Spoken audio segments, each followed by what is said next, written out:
الحمد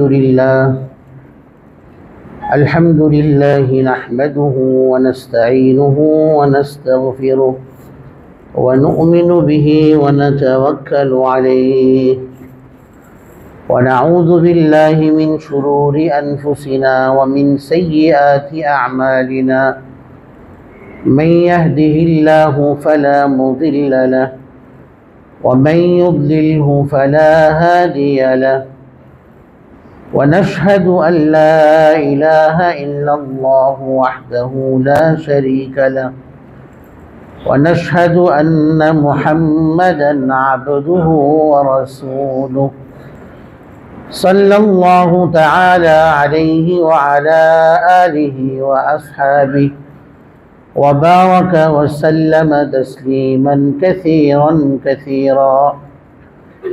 أما بعد فأعوذ بالله من الشيطان الرجيم. بسم الله الرحمن الرحيم. قل تعالوا أتل ما حرم ربكم عليكم ألا تشركوا به شيئا وبالوالدين إحسانا ولا تقتلوا أولادكم من إملاق نحن نرزقكم وإياهم ولا تقربوا الفواحش ما ظهر منها وما بطن ولا تقتلوا النفس التي حرم الله إلا بالحق ذلكم وصاكم به لعلكم تعقلون. صدق الله مولانا العظيم وصدق رسوله النبي الكريم ونحن على ذلك من الشاهدين والشاكرين والحمد لله رب العالمين. اللهم صل على محمد وعلى آل محمد كما صليت على إبراهيم وعلى آل إبراهيم إنك حميد مجيد. اللهم بارك على محمد وعلى آل محمد كما باركت على إبراهيم وعلى آل إبراهيم إنك حميد مجيد. मुअज़्ज़ज़ मुहतरम उलमाए किराम बुजुर्गान दीन ও আমার প্রাণপ্রিয় মুসল্লিয়ান কিরাম, আলহামদুলিল্লাহ আল্লাহ সুবহানাহু ওয়া তাআলা দরবারে অসংখ্য গণিত শুকরিয়া আদায় করছি, যিনি আমাদেরকে আজকের জুমার দিনে সালাতুল জুমা আদায়ের উদ্দেশ্যে আগেভাগে মসজিদে আসার তৌফিক দান করেছেন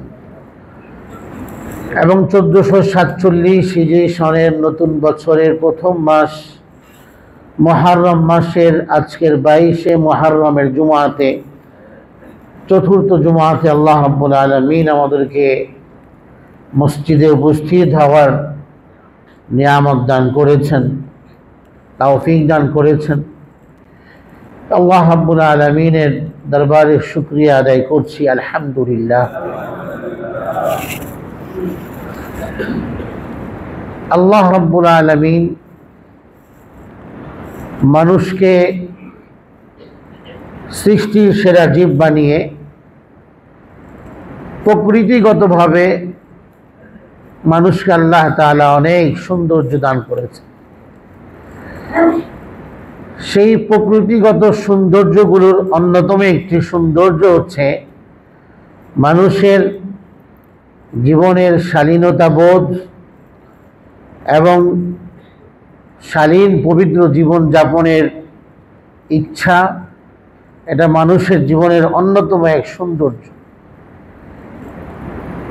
শালীন জীবন, লজ্জাশীলতা, লাজুকতা মুমিন জীবনের অন্যতম এক সৌন্দর্য। লজ্জা এবং লাজুকতা বলা হয় এমন এক মানুষের এমন বৈশিষ্ট্য এবং স্বভাবকে, যে স্বভাবটি মানুষকে যাবতীয় মন্দাচার থেকে, পাপাচার থেকে, যাবতীয় অপবিত্র কাজ থেকে, অশ্লীল কাজ থেকে সব ধরনের জঘন্যতা থেকে যা মানুষকে বিরত থাকতে উদ্বুদ্ধ করে, এই গুণটির নাম হচ্ছে শালীনতা বোধ। এই গুণটির নাম হচ্ছে লজ্জাশীলতা, লাজুকতা। খুলুকুন ইয়ামনাউ শাখস আনিল ইরতিকাব ফি আফআল কাবীহ। এটা এমন এক গুণ, হাদিস কিতাবে ব্যাখ্যাতে এসছে এর সংজ্ঞা, যে লাজুকতার কাকে বলে। তা মানুষকে গুনাহ থেকে বাঁচায়। যে বৈশিষ্ট্য মানুষকে হারাম কাজে, অপবিত্র কাজে, বিশেষত অশ্লীল কাজে লিপ্ত হওয়া থেকে বাঁচায়, এমন সিফাত বা বৈশিষ্ট্যকে লজ্জাশীলতা বলা হয়। আরবিতে হায়া বলে। যেমন হাদিসে এসছে আল হায়াউ শু'বাতুম মিনাল ঈমান। ঈমানের অনেক শাখা প্রশাখা, এগুলো ঈমানের সৌন্দর্য। যে সৌন্দর্যগুলো ঈমানদারের ভেতরে থাকা উচিত। শুধু মৌখিক ঈমানের দাবিতেই যেন সন্তুষ্ট না হই। এতটুকুনি সন্তোষজনক নয় যে আমি একজন মুমিন, আমি একজন মুসলিম।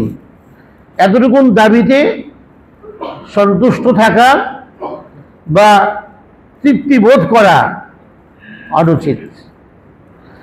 ঈমানের যে দাবিগুলো আছে, ঈমানের যে সৌন্দর্যগুলো আছে, সেই সৌন্দর্যগুলোকে নিজের ভেতরে ধারণ করতে পারা, সেই সৌন্দর্যগুলোর চর্চাকে নিজের ভেতরে করতে পারা, এটা পূর্ণাঙ্গ ঈমানের আলামত, পরিপূর্ণ মুমিন হওয়ার এটা আলামত।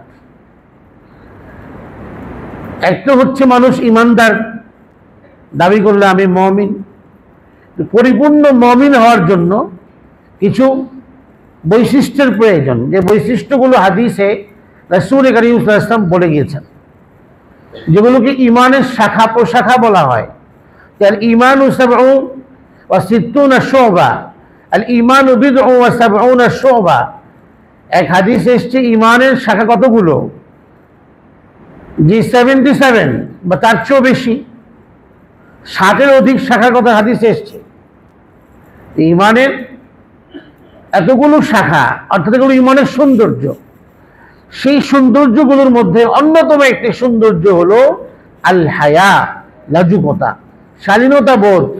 একজন ঈমানদার ব্যক্তি শালীন হবে, সে অশ্লীল হবে না, সে ইতর হবে না, নিকৃষ্ট হবে না। তার মজ্জাগত, তার স্বভাব চালচলনে যেন অশ্লীলতা পাওয়া না যায়। তার স্বভাব হবে সভ্যতার, ভদ্রতার, পবিত্রতার, অশ্লীলতা মুক্ত স্বভাব ঈমানদার ব্যক্তির। আল হায়াউ শু'বাতুম মিনাল ঈমান। মুসলিম শরীফের একটি হাদিসে ঈমানের শাখা প্রশাখাগুলো বলতে গিয়ে শেষে আল্লাহ নবী সাল্লাল্লাহু আলাইহি ওয়াসাল্লাম এই বাক্যটুকু জুড়ে দিয়েছেন, আল হায়াউ শু'বাতুম মিনাল ঈমান। এটা জীবনের সব ক্ষেত্রে, জীবনব্যাপী, এটা একজন ঈমানদার ব্যক্তির পুরো জীবনে হায়া, লজ্জা, শরম, লাজুকতা, শালীনতা বোধ, এটা যেন তার জীবনের অন্যতম সঙ্গী হয়। তাই গুরুত্বের সাথে এটাকে হাদিসে শেষাংশে নবী করিম সাল্লাল্লাহু আলাইহি ওয়াসাল্লাম বলেছেন যেন মানুষের গুরুত্ব ধারণ করে। জীবনের সব ক্ষেত্রে লাজুক হওয়া, লাজুকতাকে আল্লাহ পছন্দ করেন, শালীনতা বোধকে আল্লাহ ভালোবাসেন, পছন্দ করেন। যে ব্যক্তির চাল চলনে, আচরণে, বিচরণে শালীনতা পাওয়া যায়, ভদ্রতা পাওয়া যায়, আল্লাহ তার এই আচরণকে খুব পছন্দ করেন। তাহলে এমন ব্যক্তির কর্মকে আল্লাহ কি পরিমাণ পছন্দ করবেন, যে আচরণকেই আল্লাহ পছন্দ করছেন। এবং মানুষের জীবনে ইসলাম এতটা গুরুত্ব দিয়েছে শালীনতা বোধের, যে ইসলাম প্রত্যেকটা মুমিনকে শালীন হতে বলে, নির্দেশ দেয়, যেন একজন লজ্জাশীল ঈমানদার ব্যক্তি একটা শান্তিপূর্ণ সমাজ বিনির্মাণে সহায়ক হয় এবং সমাজের শান্তি প্রতিষ্ঠাতে একজন শালীন মুমিন যেন ভূমিকা গ্রহণ করতে পারে, সেজন্য ইসলাম তাকে শালীন হওয়ার ব্যাপারে খুব তাকিদ দিয়েছে। শালীন হওয়ার অর্থ হলো সে অশ্লীল কাজে লিপ্ত হবে না, এমন কাজে লিপ্ত হবে না, মন্দাচারে, পাপাচারে, যা তার জীবনকে কলুষিত করে। জীবনকে কলুষমুক্ত রাখা, জীবনকে আবিলতা মুক্ত রাখা, এই গুনাহ থেকে বাঁচা সবচেয়ে বড় লজ্জা। শুধু সতর ঢাকা এটাকেই লজ্জা বলে না, যে আমরা আমাদের সতর ঢেকে এসছি এখানে, এটা তো মানুষের একটা স্বভাবগত ন্যাচারালি লজ্জা, যে মানুষ সতর খুলে থাকতে পারে না। মানুষ মাত্রই তার ভেতরে আল্লাহ রাব্বুল আলামিন সৃষ্টিগতভাবে এমন একটা স্বভাব দিয়েছেন, সৃষ্টিগত স্বভাবগুলোর মধ্যে এটাও একটা, যে মানুষ সতরকে খুলে রাখাকে পছন্দ করে না, সতর আবৃত করে রাখে, কাপড় চোপড় দিয়ে ঢেকে রাখে। যে পোশাকের বিষয়টা আল্লাহ যে দিয়েছেন আমাদেরকে, এই পোশাকের অন্যতম একটা উদ্দেশ্য হলো এটা, সতর ঢাকা।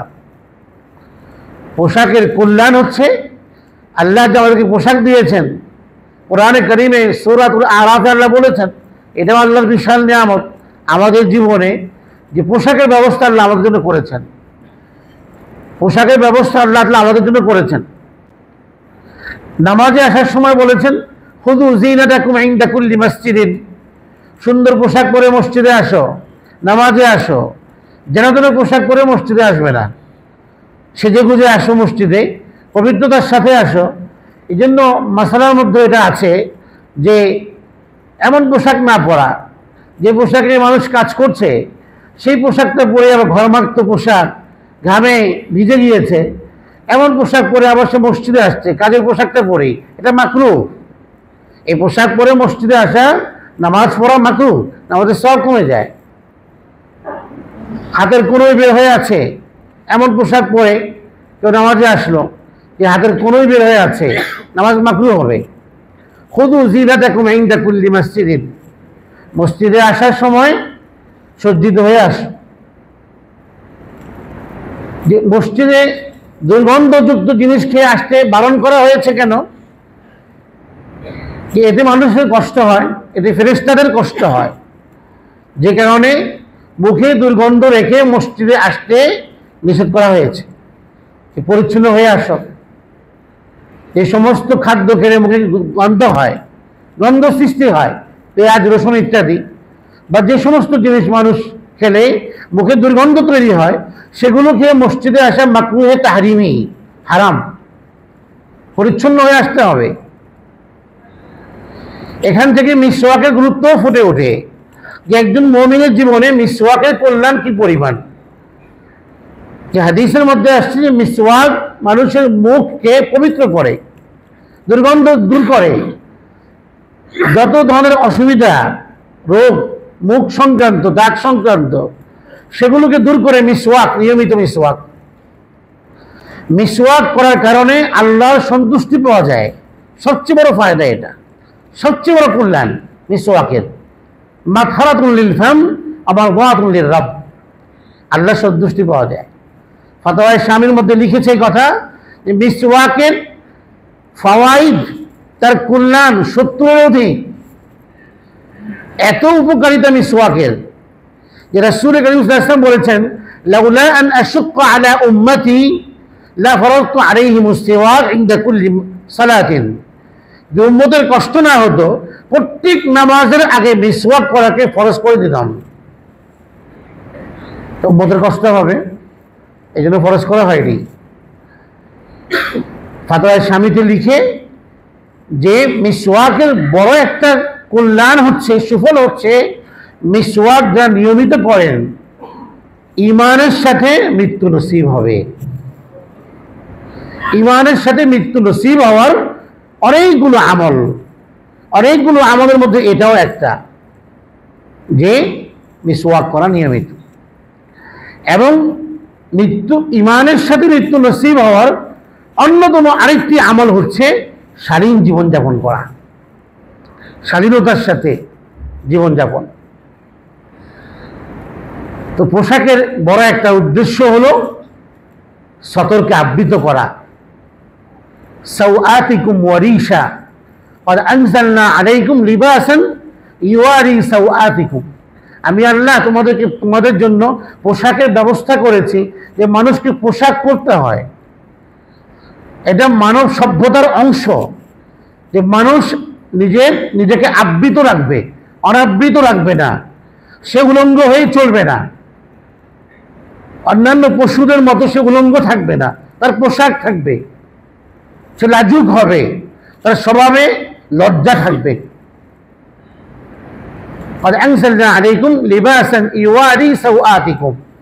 যা তোমাদের সতর্কে আবৃত করে রাখবে, ঢেকে রাখবে, আচ্ছন্ন রাখবে। ওয়ারিশা, এবং তোমাদের সৌন্দর্য বর্ধনের কারণ হবে এই পোশাক। তো পোশাকের মৌলিক দুটি উদ্দেশ্য, একটি হচ্ছে সৌন্দর্য প্রকাশ করা, আরেকটি হচ্ছে সতর্কে আবৃত করে রাখা।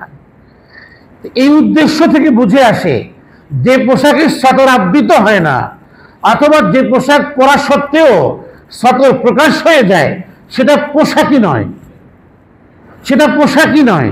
এই জন্য রাসূল করিম সাল্লাল্লাহু আলাইহি ওয়াসাল্লাম হাদিসে বলেছেন যে অনেক মানুষ পোশাক পরে উলঙ্গ, রুব্বা কাসিয়াতিন আরিয়াত, বহু পোশাক পরিহিত ব্যক্তি, সে আবার উলঙ্গ। তো পোশাক পরলে উলঙ্গ হয় কিভাবে? যে পোশাকটা এমন যে সতর সব দেখা যায়, পোশাকটা এমন আশ্বাদ, এমন যে টাইট ফিট পোশাক, ছেলে হোক মেয়ে হোক, টাইট ফিট পোশাক পরার দ্বারা যদি লজ্জাস্থান, স্পর্শকাতর জায়গা যা ঢেকে রাখা ফরজ, সেটা যদি প্রতিভাত হয় বা কোনোভাবে প্রকাশ পেয়ে যায় বা উঁচু হয়ে থাকে, সেই পোশাক পরা হারাম, সেই পোশাক পরা নাজাইজ। যদি ইসলামের সৌন্দর্য হলো ঢিলেঢালা পোশাক পরা, নারীরা ঢিলেঢালা পোশাক পরবে, ওরা এমন ঢিলেঢালা পোশাক পরবে না যে সতত দেখা যায়। এখানেও খেয়াল রাখতে হবে।